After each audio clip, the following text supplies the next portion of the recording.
Welcome back guys, Pokemon की एक और नई वीडियो में सभी का स्वागत है। लेजेंडरी पोकेमॉन पोकेमॉन वर्ल्ड के सबसे खास पोकेमॉन में से एक है, क्योंकि ये बाकियों से काफी अलग एंड थोड़े पुराने भी होते हैं and on top of that काफी ज्यादा ताकतवर होते हैं। पोकेमॉन वर्ल्ड में सबसे ज्यादा ताकतवर पोकेमॉन भी लेजेंडरी पोकेमॉन में से ही पाए जाते हैं, लेकिन अगर स्ट्रॉन्गेस्ट लेजेंडरीज की बात की जाए तो सिर्फ दो ही पोकेमॉन है जो कि सबसे ताकतवर लेजेंडरी पोकेमॉन है, वो है Zygarde and mega Rayquaza. With no doubt these two are the strongest legendaries ever. इनकी पावर एनिमे में सबसे ज्यादा है, लेकिन इन दोनों में ज्यादा ताकतवर कौन है? अगर पोकेमॉन वर्ल्ड में कभी रेक्विज़ा और ज़ायगार्ड में बैटल हो जाए तो उस बैटल का विनर कौन होगा? सो गाइस, आज हम रेक्विज़ा और ज़ायगार्ड के पावर्स को काफी विस्तार से जानेंगे एंड देखेंगे कि इन दोनों में ज्यादा ताकतवर कौन है। तो अगर आप लोगों को ये वीडियो पसंद आता है तो प्लीज लाइक कर देना एंड चैनल और पहली बार आए तो प्लीज चैनल को सब्सक्राइब भी कर लेना इस तरह की पोकेमॉन की वीडियोस देखने के लिए। तो चलिए फिर आज की वीडियो को स्टार्ट करते हैं।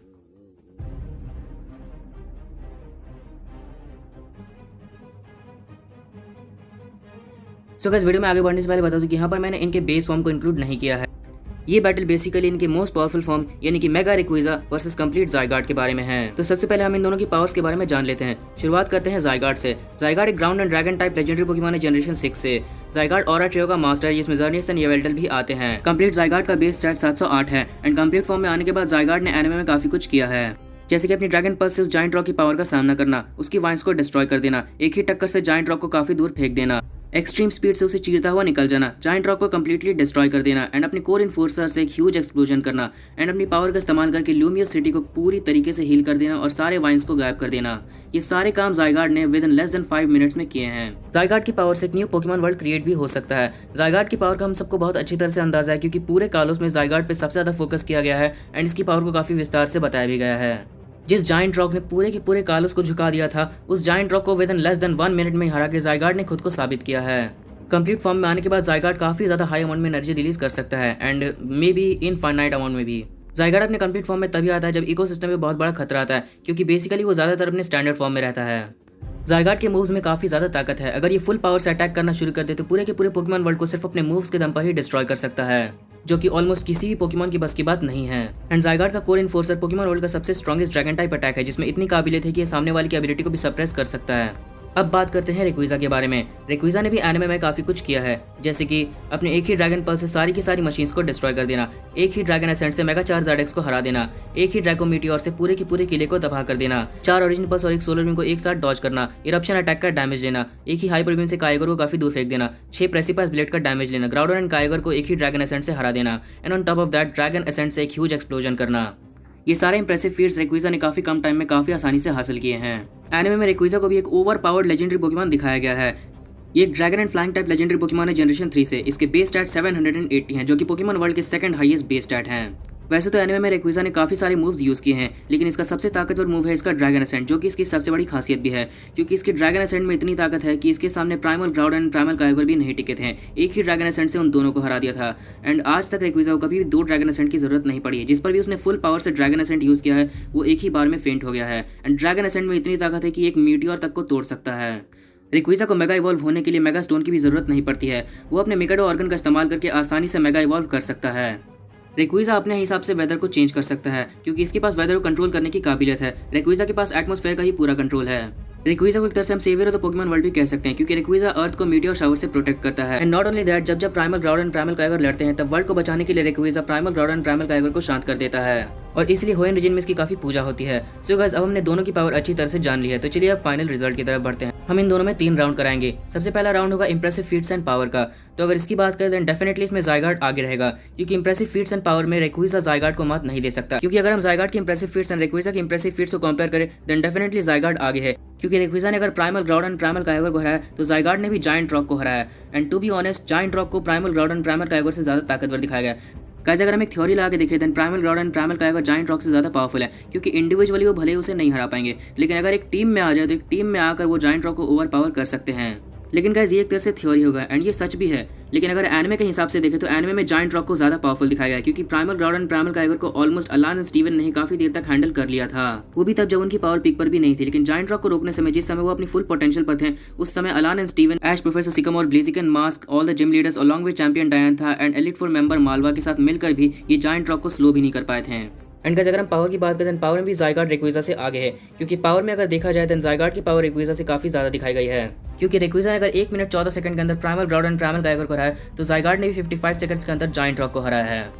तो इंप्रेसिव फीट्स एंड पावर का राउंड तो ज़ायगार्ड ने काफ़ी आसानी से जीत लिया। नेक्स्ट राउंड है बैटल फैक्टर्स का। इसमें डेफिनेटली रेक्विज़ा ज़्यादा डोमिनेटिव रहेगा, क्योंकि बैटल फैक्टर्स में रेक्विज़ा को मात देने का दम पोकेमॉन वर्ल्ड के किसी भी पोकेमॉन में नहीं है। एंड वैसे भी हमने ज़ायगार्ड के अभी सारे फैक्टर्स नहीं देखे हैं, लाइक उसकी health, healing factor, encountering moves and many more. तो बिना देखे हम जज नहीं कर सकते हैं कि ज़ायगार्ड के वो सारे बैटल फैक्टर्स कैसे हैं। लेकिन वहीं अगर हम रेक्विज़ा की बात करें तो उसके सारे बैटल फैक्टर्स हमने देखे हैं एंड लिटरली वो उन सब में काफ़ी अच्छा भी है, क्योंकि attacking power, durability, move set and strength में तो रेक्विज़ा को कोई मात नहीं दे सकता, क्योंकि वो उन सब में सबसे ऊपर है। एंड बाकी के battle factors like battling skill, speed, agility, health, healing factor, इन सब में भी वो काफ़ी अच्छा है।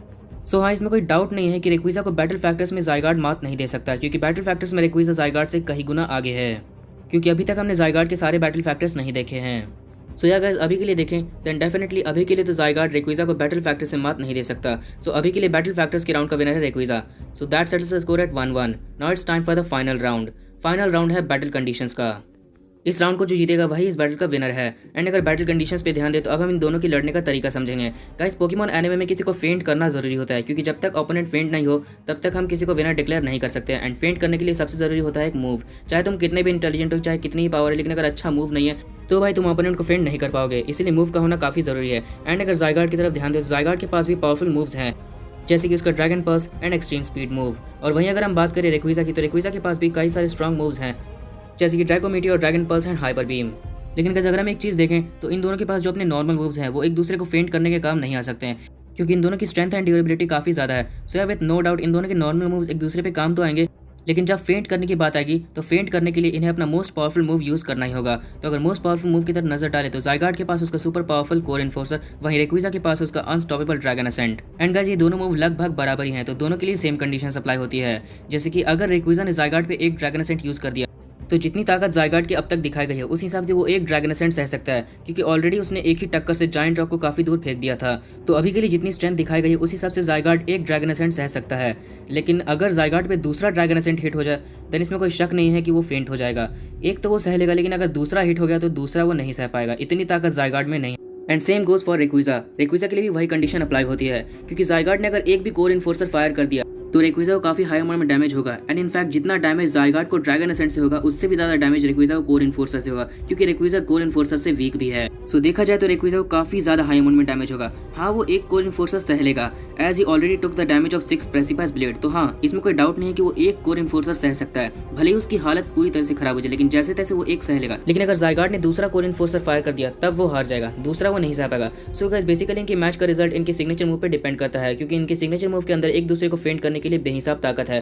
सो मैच में जो अपना सिग्नेचर मूव पहले यूज करेगा वही जीत सकता है, और ऐसे में डेफिनेटली अपर हैंड रेक्विज़ा के पास रहेगा, क्योंकि रेक्विज़ा मैच के स्टार्टिंग में अपना ड्रैगन असेंट हिट कर देता है। इस बात की पॉसिबिलिटी बहुत ज्यादा है कि इसका पहला अटैक ही ड्रैगन असेंट हो, और ये चीज़ हमने प्रैक्टिकली देखी भी है। लाइक मेगा चार्जर्ड को हराने के लिए उसने अपना पहला अटैक ड्रैगन असेंट हिट कर दिया, एंड ग्राउडन एंड काइगर को हराने के लिए भी सिर्फ 2 अटैक के बाद ही उसने अपना ड्रैगन असेंट हिट कर दिया। लेकिन वहीं अगर हम ज़ायगार्ड की ओर नजर डालें तो ज़ायगार्ड अपना कोर इन्फोर्सर तभी यूज करते हुए देखा गया है जब उसका ओपोनेंट पूरी तरीके से डोमिनेट हो गया हो। एंड गाइस, एक बात और है कि रेक्विज़ा को कोर इन्फोर्सर तभी लग सकता है जब वो जमीन पर हो, क्योंकि ज़ायगार्ड का कोर इन्फोर्सर जमीन पे फायर होता है। तो कोर इन्फोर्सर के लिए ज़ायगार्ड को रेक्विज़ा को जमीन पे लाना होगा, वो भी करीबन 7 से 8 सेकंड के लिए, क्योंकि एक टाइम टेकिंग मूव है। लेकिन dragon ascent within no time कभी भी किसी भी डायरेक्शन से हिट हो सकता है। तो सही मायने में देखा जाए तो ड्रैगन असेंट के हिट होने के चांसेस ज्यादा हैं as compare to core enforcer. So इसलिए इस राउंड का विनर मेगा रेक्विज़ा होगा। So guys, mega Rayquaza versus Zygarde के इस बैटल का विनर मेगा रेक्विज़ा है। वेल, मैं अगर अपना पर्सनल ओपिनियन बताऊं तो मेरे ओपिनियन में ये दोनों लगभग बराबर ही हैं, क्योंकि मैं किसी को भी विनर नहीं चुन सकता। क्योंकि गाइस देखा जाए तो काफी लोगों का कहना यह है कि भाई रेक्विज़ा ज़ायगार्ड के सामने ओवरशैड हो गया, क्योंकि ज़ायगार्ड पे बहुत फोकस किया गया। लेकिन मेरा ऐसा मानना है कि रेक्विज़ा पे ज्यादा फोकस हुआ है एज कम्पेयर टू ज़ायगार्ड, क्योंकि गाइस जो 6 एपिसोड बनाए गए थे XY 131 से लेकर XY 136 तक, उन सारे एपिसोड में कंप्लीट ज़ायगार्ड की पावर एक्सप्लेन नहीं की गई है। जितनी पावर एक्सप्लेन की गई है वो 50% ज़ायगार्ड की है। कंप्लीट ज़ायगार्ड के बारे में किसी को कोई आइडिया ही नहीं था। एंड कंप्लीट ज़ायगार्ड मेगा रेक्विज़ा के मुकाबले काफी कम टाइम के लिए अपेयर हुआ है। सो सही मायने में रेक्विज़ा पे ज्यादा फोकस हुआ है। सो फिलहाल के लिए रेक्विज़ा 1% ज़्यादा स्ट्रॉन्ग है ज़ायगार्ड से। वेल गाइस, ये सिर्फ मेरा ओपिनियन है, आप अपना ओपिनियन कमेंट सेक्शन में बता सकते हैं। गाइस, अगर आपको ये वीडियो पसंद आया तो प्लीज़ लाइक कर देना, एंड चैनल पर पहले बनाए तो प्लीज़ चैनल को सब्सक्राइब कर लेना इस तरह की पोकेमॉन की वीडियोस देखने के लिए। And finally, thanks for watching.